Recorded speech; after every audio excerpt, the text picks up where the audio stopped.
Corona positive వచ్చినట్టుగా తెలుస్తోంది. ప్రస్తుతం రాష్ట్రంలో 9 యాక్టివ్ కేసులు నిర్ధారణ అయ్యాయి.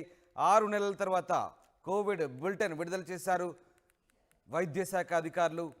తెలంగాణలో కరోనా కలకలం రేగింది. కొత్తగా 4గురికి కరోనా పాజిటివ్ సోకినట్లుగా నిర్ధారణ అయింది. ప్రస్తుతం రాష్ట్రంలో 9 యాక్టివ్ కేసులున్నాయి. నిన్న 402 మందికి కోవిడ్ టెస్టులు నిర్వహించారు. కేసులు నమోదవుతుండడంతో ప్రజలు అప్రమత్తంగా ఉండాలని సూచిస్తున్నారు డాక్టర్లు. దేశంలో కొత్త కరోనా వేరియంట్ టెన్షన్ మొదలైంది. JN1 variant danger bells మోగిస్తుంది. అంతకంతకు పెరుగుతున్నాయి కేసులు. కొత్త కరోనాతో కేరళలో 4, యూపీలో మరొకరు మృతి చెందారు. కేరళలో 79 ఏళ్ల వృద్ధురాలికి JN1 స్ట్రెయిన్ వచ్చినట్టుగా నిర్ధారించారు. ఆమె చనిపోవడంతో మరింత ఆందోళన మొదలైంది. ఇక కేంద్రం రాష్ట్రాలను అప్రమత్తం చేసింది. RT-PCR టెస్టులను పెంచాలని సూచిస్తోంది. పాజిటివ్ శాంపిల్స్ను జీనోమ్ సీక్వెన్సింగ్కు పంపాలని లేఖ రాసింది.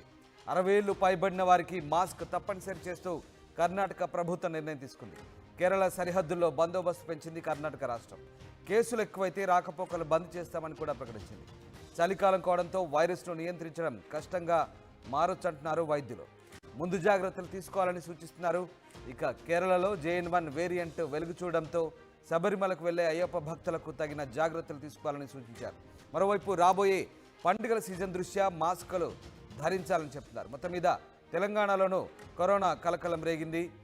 జ్వరం, ముక్కు కారడం, గొంతు నొప్పి, తలనొప్పి, కొందరిలో కడుపు నొప్పి, మరికొందరిలో శ్వాసకోశ సమస్యలు కనిపిస్తున్నాయి. ఈ లక్షణాలు పూర్తి స్థాయిలో కనిపించడానికి 4 నుంచి 5 రోజుల సమయం పడుతుంది. గత వేరియంట్తో పోలిస్తే JN1 ప్రమాదకరమైందని చెప్పడానికి ఇప్పటికైతే శాస్త్రీయ కారణాలేమీ లేవు. పైగా ఆసుపత్రిలో చేరాల్సినంత అవసరమూ రాకపోవచ్చని వైద్యులు అంటున్నారు. కాబట్టి ఆందోళన చెందాల్సిన అవసరం లేదని నిపుణులు చెప్తున్నారు. బదులుగా ఇన్ఫెక్షన్ సోకకుండా చేతులు, మాస్కులు ధరించడం, శుభ్రత పాటించడం లాంటివి చేయాలని సూచిస్తున్నారు. అమెరికా, చైనా తర్వాత భారత్లో JN1 వేరియంట్ కేసులు నమోదవుతున్నాయి. అమెరికాలో సెప్టెంబర్లో తొలి JN1 కేసు నమోదైంది. ఇప్పటి వరకు 11 దేశాల్లో కొత్త వేరియంట్ కేసులు నమోదయ్యాయి. కొత్త వేరియంట్ వ్యాప్తి వేగంగానే ఉంటుందని అమెరికా, సింగపూర్లో కరోనా విజృంభిస్తోంది. మొత్తంగా 56,000 కేసులు, అది వారం వ్యవధిలోనే నమోదు కావడంతో మాస్క్ను తప్పనిసరి చేసింది సింగపూర్ దేశం.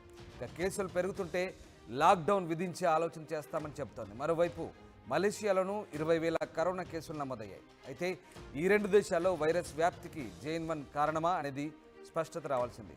మొత్తం మీద ఇటు తెలంగాణలోనూ JN1 కరోనా వేరియంట్ నిర్ధారించారు వైద్యులు. ఇక గాంధీ ఆసుపత్రి వైద్యులు ఏమంటున్నారో మా ప్రతినిధి శిల్ప మరిన్ని వివరాలు అందిస్తారు. మహమ్మారి 3 ఏళ్ల పాటు యావత్ ప్రపంచాన్ని కుదిపేసింది. దాని నుంచి బయటికి వస్తున్న తరుణంలోనే మరోసారి అదే వార్త వినిపిస్తుంది. దీంతో కేంద్ర ప్రభుత్వం అలర్ట్ అయింది. అన్ని రాష్ట్ర ప్రభుత్వాలకు ఆదేశాలు జారీ చేసింది. ప్రస్తుతం నేను గాంధీ హాస్పిటల్లో ఉన్నాను. గాంధీ హాస్పిటల్ సూపరింటెండెంట్ రాజారావు గారు మనతో ఉన్నారు, మాట్లాడదాం. సార్, కరోనా 3 ఏళ్ల పాటు గాంధీ హాస్పిటల్ ఎంతో కీలక పాత్ర పోషించింది. ఇప్పుడు మరోసారి సబ్ వేరియంట్ అంటున్నారు. ఇప్పుడు ఎన్ని బెడ్స్ సిద్ధంగా ఉన్నాయి?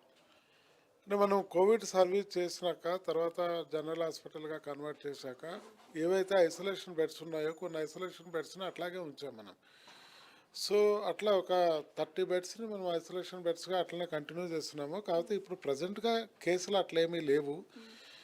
సో వారంలో 1 కేసు 2 కేసులు అట్లా వస్తున్నాయి.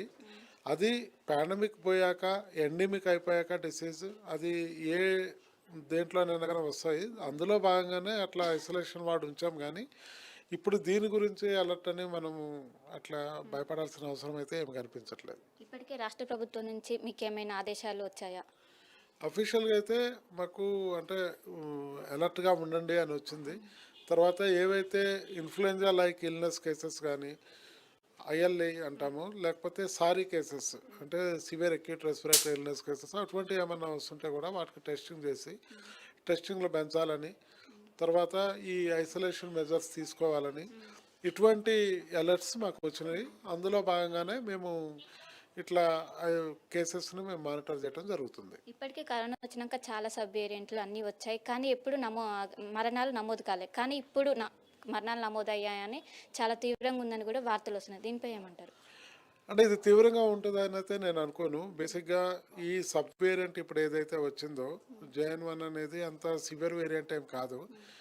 సో సెల్ఫ్ లిమిటింగ్ ఈ కోవిడ్ అన్నీ కూడా ఈ సబ్ వేరియంట్స్ అన్నీ కూడా సెల్ఫ్ లిమిటింగే, అంత సీరియస్ ఇల్నెస్ కాజ్ చేసే ఇది లేదు. కానీ ఎవరైతే రిస్క్ గ్రూప్ ఉంటారో, అంటే కోమార్బిడిటీస్ తోటి ఉన్న వాళ్ళు కానివ్వండి, ఎల్డర్లీ పీపుల్ కానివ్వండి, చిన్నపిల్లలు కానివ్వండి, ప్రెగ్నెంట్ లేడీస్ కానివ్వండి, లేకపోతే ఇమ్యూనోసప్రెసివ్ డ్రగ్స్ తీసుకుంటున్న వాళ్ళు కానివ్వండి, వీళ్ళలో ఏ వైరల్ ఇల్నెస్ కూడా ఎక్కువ ప్రభావం చూపే అవకాశం ఉంటుంది.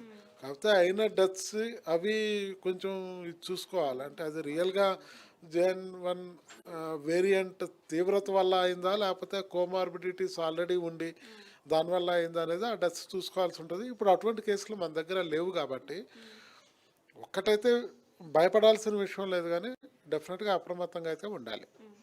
ఇప్పుడు మనం ముందు ముందు చూసుకున్నట్లే న్యూ ఇయర్ ఇవన్నీ గ్యాదరింగ్స్ కూడా ఉన్నాయి. సో ఎలాంటి జాగ్రత్తలు తీసుకోవాలి మెయిన్గా? అట్లీస్ట్ రిస్క్ గ్రూప్ ఉన్న వాళ్ళు మాత్రం గ్యాదరింగ్స్కి దూరంగా ఉండాలి. ఎల్డర్లీ పీపుల్ ఒకళ్ళు, తర్వాత కోమార్బిడిటీస్ ఎవరైతే ఉన్నారో వాళ్ళు డెఫినెట్గా జాగ్రత్తలు తీసుకోవాలి.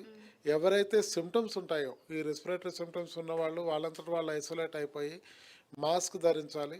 ప్రతి ఒక్కళ్ళు కూడా ఈ జన సమ్మర్దం ఉన్న ప్లేస్లోకి పోయినప్పుడు మాస్క్ ధరిస్తే చాలా చాలా మంచిది. మనం ఈ రెస్పిరేటరీ హైజీన్ అంటాము, అంటే ఈ కోవిడ్ అప్రోప్రియేట్ బిహేవియర్ ఏదైతే ఉందో, అంటే హ్యాండ్ మనం శానిటైజేషన్ కానుండి, ఈ ఐసోలేషన్ కానుండి, మాస్క్స్, ఇటువంటివన్నీ కూడా మనం పాటిస్తే ఎటువంటి వేవ్ కూడా ఎక్కువ స్ప్రెడ్ కాకుండా చూడొచ్చు.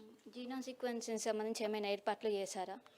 అంటే అది మనకి సర్వేలెన్స్ టీమ్ వాళ్ళు చెప్తారు. ఇక్కడున్న మన కేస్ ఎక్కువ రికార్డ్ అవుతుంటే అప్పుడు జీనోమిక్ సీక్వెన్సింగ్ చేస్తారు. సో అది సర్వేలెన్స్ టీమ్ చూసుకుంటుంది. ఏదేమైనా ఇప్పుడు ఈ వైరస్ కోవిడ్ అన్నదానికి మిగతా వైరస్లకి డిఫరెన్స్ ఏముంటుందంటే ట్రాన్స్మిసిబిలిటీ ఎక్కువ ఉంటుంది. అంటే ఇన్ఫెక్షన్స్ రేట్ చాలా ఎక్కువ ఉంటుంది కాబట్టి చాలా ఫాస్ట్గా స్ప్రెడ్ అవుతుంది. సో చాలా ఫాస్ట్గా స్ప్రెడ్ అవుతుంది కాబట్టి మనం కూడా జాగ్రత్తలు తీసుకుంటే ఇవి రాకుండా ఉంటాయి. ఓవరాల్గా ప్రజలు ఇప్పుడు ఏ విధంగా ఉండాలి? ఇటువంటి జాగ్రత్తలు తీసుకోవాలి. రెస్పిరేటరీ హైజీన్ అంటాము, అంటే జనాలు ఎక్కువగా ఉన్నప్పుడు అటువంటి ప్లేసుల్లో ఈ కోమార్బిడ్ వాళ్ళు పోకుండా ఉండటము, తర్వాత ఎల్డర్లీ పీపుల్ కొంచెం జాగ్రత్తగా ఉండటము, ప్రెగ్నెంట్ లేడీస్ కానీ వీళ్ళు జాగ్రత్తగా ఉండటము. ఒకవేళ ఎవరికన్నా సిమ్టమ్స్ వస్తే ఇమీడియట్గా వాళ్ళు ఈ టెస్ట్ చేయించుకొని అది కోవిడా నాన్ కోవిడా చూసుకోవాలి. చూసుకొని దానికి సంబంధించిన మందులు ఇప్పుడు ప్రతి దగ్గర కూడా దానికి సంబంధించిన మెడికేషన్ కానివ్వండి, లేకపోతే ప్రివెంటివ్ మెజర్స్ కానివ్వండి, ఇవి అన్ని దగ్గర ఉన్నాయి కాబట్టి దగ్గరలో ఉన్న ఆరోగ్య కేంద్రాన్ని సంప్రదించి తగు జాగ్రత్తలు తీసుకుంటే మనం కాంప్లికేషన్ స్టేజ్కి పోకుండా అవాయిడ్ చేసుకోవచ్చు. మొత్తానికి కరోనా కొత్త వేరియంట్ అంత ఎఫెక్టివ్గా ఉండదు, అయినప్పటికీ తగు జాగ్రత్తలు తీసుకోవడం చాలా మంచిదని.